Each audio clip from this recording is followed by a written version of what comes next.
Kana, I know how much you pwned Travis Willingham. Yeah, I did. We'll go with that story. Beach Travis. No, I'm kidding.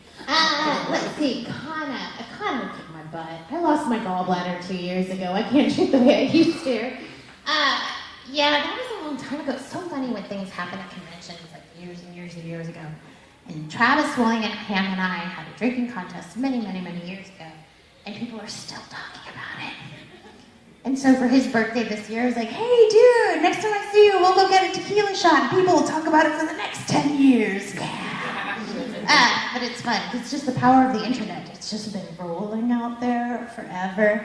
And I'm very impressed that this is the first time anybody's mentioned it, because usually one time at every con, somebody goes, can you tell us a story about Travis and the tequila? And I want to go, no! But I'm like, okay.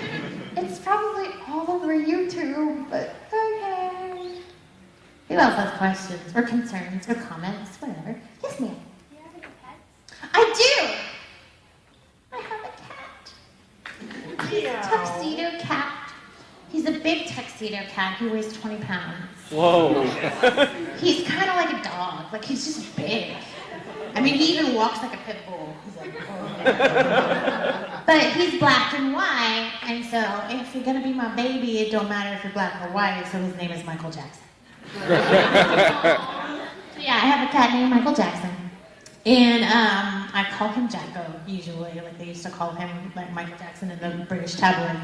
And he's fantastic. He's my baby, and I love him very much. But while I'm out of town, he goes and stays with my ex-boyfriend, so he's kind of in a house that he's familiar with. But I want my cat back. I'm already like,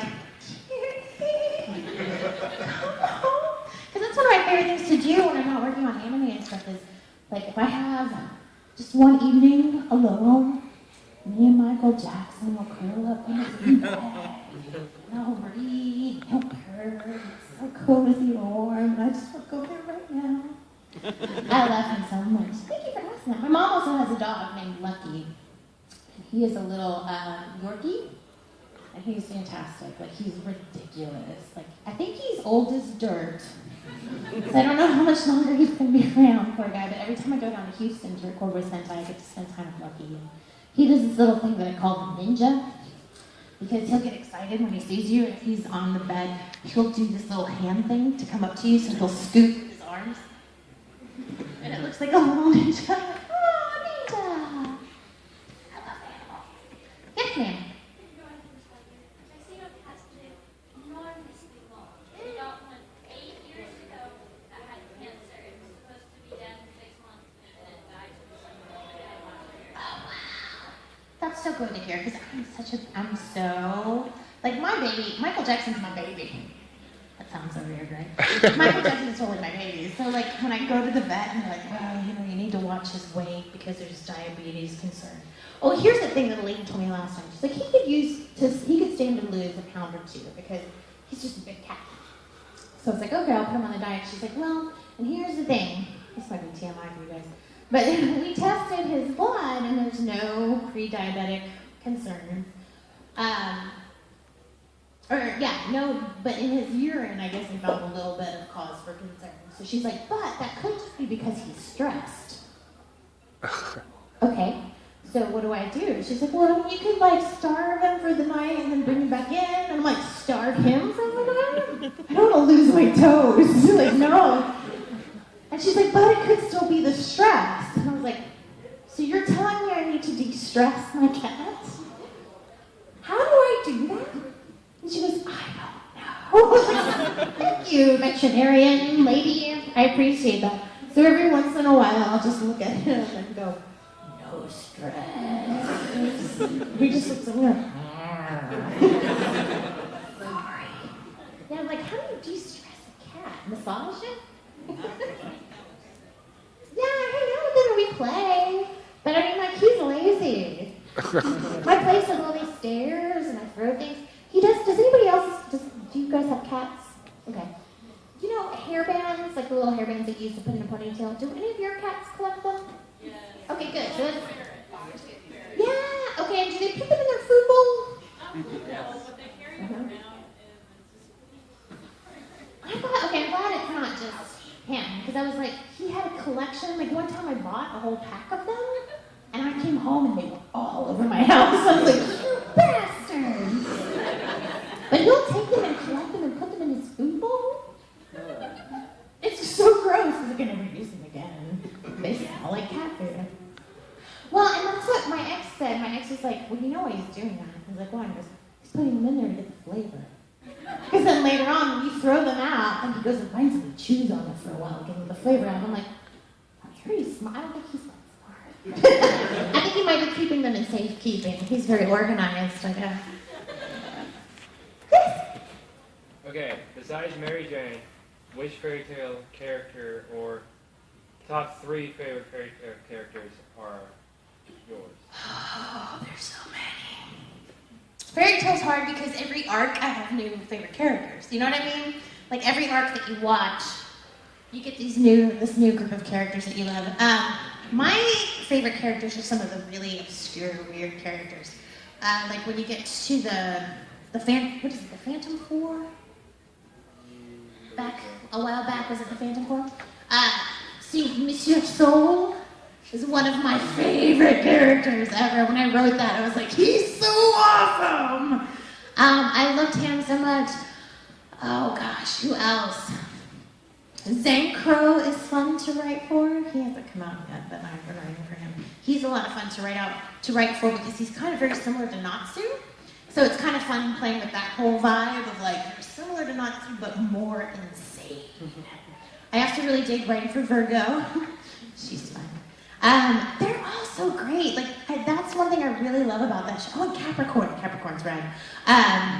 But that's one of those shows that I just have a blast with because those characters are so well developed. So you don't really, I think I'd go to the grocery store and I would be entertained. I mean, they're so weird and quirky. But as far as like the main cast, I really love Greg. I think he's fun because he's got so many different sides and we saw his tragic past and all this business. So. He's hot. And he's hot. And I mean, it makes men come to conventions dressed in nothing but trunks and a tattoo. Hey! All of you ladies should be grateful for Greg. No, but yeah, he's really cute, and I like the dynamic where you never know if he really likes Julia, or sometimes he's kind of flirty with Ursa, so you don't know what's going on. I think he gets around. Oh, that was a question. Let me get somebody who has an ask. Yes? How close were you with the character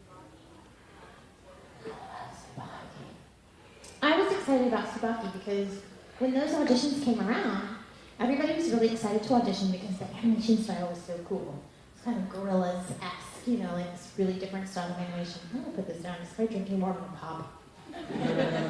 Like I can feel the sugar already. But before I auditioned, I was looking at the sides, which are the little lines that we read to audition, and I kept thinking, I'm gonna be Patty. They're gonna cast me as Patty.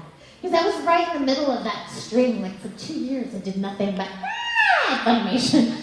So I was like, I'm totally gonna be Patty. And that's okay, because she looks really cute, whatever. So I concentrated on that side, and I didn't really pay a whole lot of attention to the others. So when I went in and Zach Bolton was like, all right, go ahead and read this. And I was like, this isn't Jamie. I'm just screaming, because it just reads Jamie. Like anytime you've got that cynical character, it's like, whatever, Jamie. So I read Patty. He's like, oh, that was cute. And then he's like, could you read Tsubaki? And I was like, really? Like, yeah. And I think I read Maka too. But I read Tsubaki and I was like, I heard it's this character. And he was explaining. And I was like, so she's the really hot, sexy, quiet ninja. Yeah, really reserved, conservative. Okay, sweet. And I did it, and I didn't know at the time that they sent our auditions off to Japan. So the Japanese decided I was Tsubaki. I don't know to this day if it was Zach or if it was the Japanese, but either way I'm like, thank you. They certainly put their stamp of approval on it either way. But I was so excited because, like I said, it's one of those roles that I would never have gotten. It's not my pigeonhole, you know, so it was nice to do something different and to work opposite Brittany. I love Brittany. We've been working together for years, so to do something like that where she was doing something new for the first time, because she's never played a really arrogant little boy like that. And I had never played this like stealthy, quiet, This little stealthy, quiet ninja. So it was really cool to get to explore that together. And Zach's a fabulous director. So we had a lot of fun. That's also the first show that made me like really laugh out loud, because when Zach first played Excalibur in Japanese, I was like, what is that? And for weeks, I would be going around Funimation going, I'm going to California! Excalibur! What are you doing? I'm like, and I haven't seen Troy's Excalibur yet. I only saw it in Japanese, so I need to see Troy's version of it. I'm sure it's ridiculous. Food!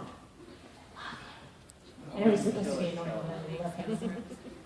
Who was that question? What's the weirdest thing that's ever happened to you at a con? You don't really want those stories. Yes. Actually, I will say, most people are really, really, really sweet and nice. And it's very rare that you get anybody that's cuckoo for Cocoa Puffs, shall we say? Everybody's really sweet, and most people are very respectful and everything. Oh, there's so many. Usually, my weird experiences come from hanging out with the Japanese guests. There was a time where Greg and I challenged Dual Jewel, a visual K band, to a drinking contest, and they pulled out the Omikoroshi, which is this like hardcore Japanese liquor. That was crazy. We also thought it would be fun to teach them that hot dogs were called cow tubes. So that when we were in the green room the next morning, they came in and they're like, yes, apple juice and cow tube. And the lady in the green room was like, cow tube? Cow tube? Oh, the cow tube. They're looking at each other like, what? And they start pulling things out. Oh, it's a hot dog. And they look at us like, it was hilarious. I didn't think they think it was so funny. And then there was a year that there was a band called Camino, and we sat up in the green room at the Sun Convention with the, I want to say it was the creator of Sailor Moon, like the manga for Sailor Moon. Who's a saucy older lady. And we were sitting in this green room, and they were making me say horrible, horrible, horrible things in Japanese in the sweetest voice possible. I had no idea what I was saying. Like, they wouldn't tell me. They'd be like, oh, Monica, what are you saying? I'm like, I'm like, oh. What did I say? Oh, I'm not telling you. All right, they were videotaping the whole thing. So you know over in Japan somewhere there's some video of me going, great. So there was that. There was, at Anime Boston this year, they took us on a river cruise, like at night, which was really cool. And Nabashi, Shinichi Watanabe was there. And Gangnam Style came in and he did the whole dance with this couple that was not related to the convention. This couple was on the dance floor just trying to dance, and he came up between the guy's legs on the floor and was like doing that whole thing. I was like, I love Japan. I wonder if they act like this at home though, if they just come over here and they're like, woo! There was also Akitoro Daichi is a director from Japan. And he came over one year, it was SoccerCon, actually, and Vic and I were at SoccerCon. He really wanted to be able to have a conversation with me and Vic at dinner. So we were sitting there talking to him, and he had this book, and evidently they're very common in Japan. It's a book that has a bunch of pictures, and then underneath it'll have the kanji and the English, so that they're able to communicate without really knowing the language. So I'm just kind of flipping through the book, trying to figure out, what it's all about. And it's broken down by section. So there's like a baseball section, and there's store section, and all this stuff. So I go to the spa section. I'm looking around, and I see this picture, and it's like a picture of a lady in underwear. And then it's pointing in a very weird place. And it says bikini